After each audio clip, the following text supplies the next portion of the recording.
I assumed it would be a simple 30 minutes. A formal portrait done.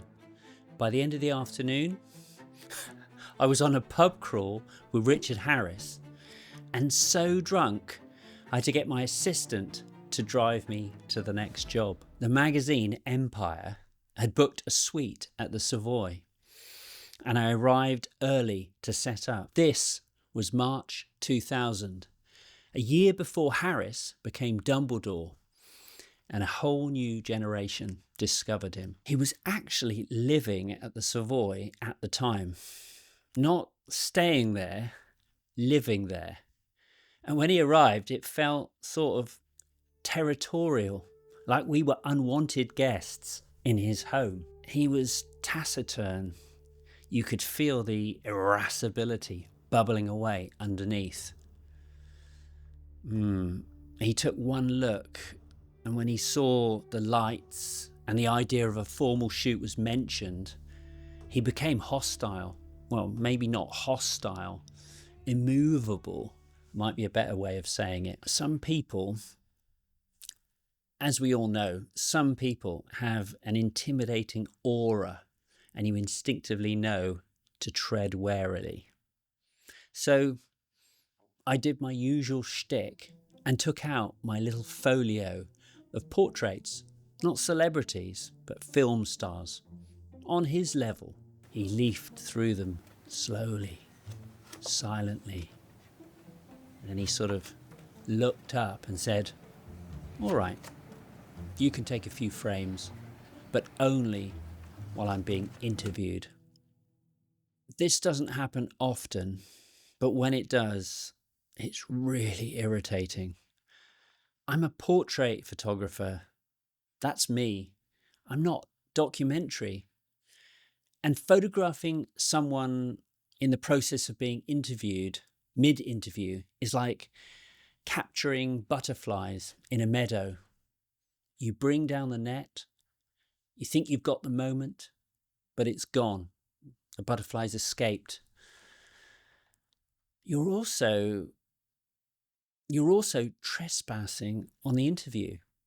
The click, the rhythmic click of your shutter is a jarring interruption to the conversational flow. But sometimes photography isn't about getting what you want. It's about recognizing what you've been given. I relaxed. I asked him and the journalist to move into a pool of daylight by a large window, and then stepped back. I put my Hasselblad on a tripod.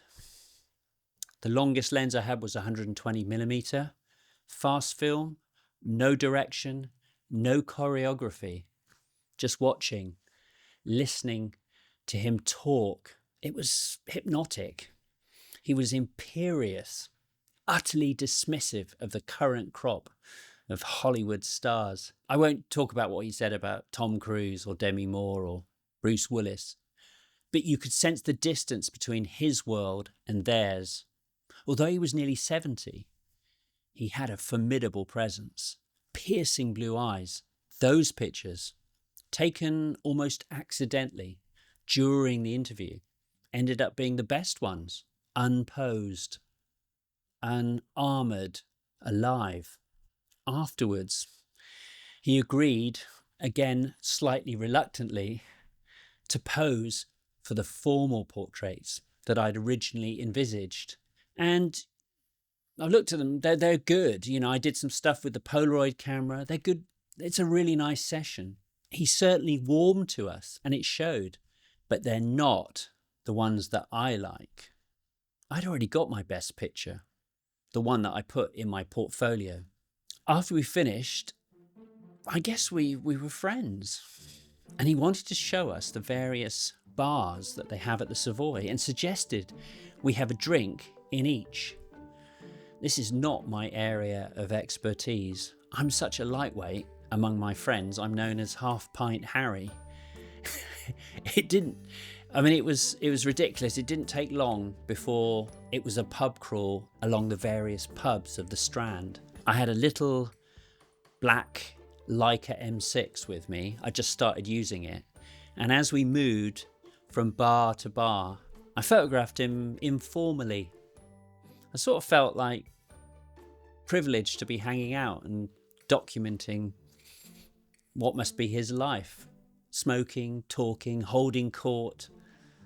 It felt a bit sad that I had to break away as I had another shoot later in the afternoon for BBC Music, an American opera singer called David Daniels. Now, obviously, given what I've said, I normally always avoid alcohol, especially whilst working. But I remember thinking, it's not every day you get a chance to go drinking with Richard Harris. I don't really recall much about the rest of the day. I know I got my assistant to drive me to the later shoot, which is now a complete blank. And checking the diary, it was 9 years before I got another job from BBC Music. So as far as commissions is concerned, possibly not my finest professional decision. They could probably smell the beer coming out of my pores. I imagine them sort of saying to each other, well, he's a good photographer, but I think he's got a bit of a drink problem. Ultimately, in the marketplace of images, history will render its verdict. But that day taught me something I still believe, that although the photographs you plan are usually competent, the photographs you stumble into tend to be more interesting. I think what we'll probably do is release a print of my favourite image, which you can get in the shop. Thank you for watching.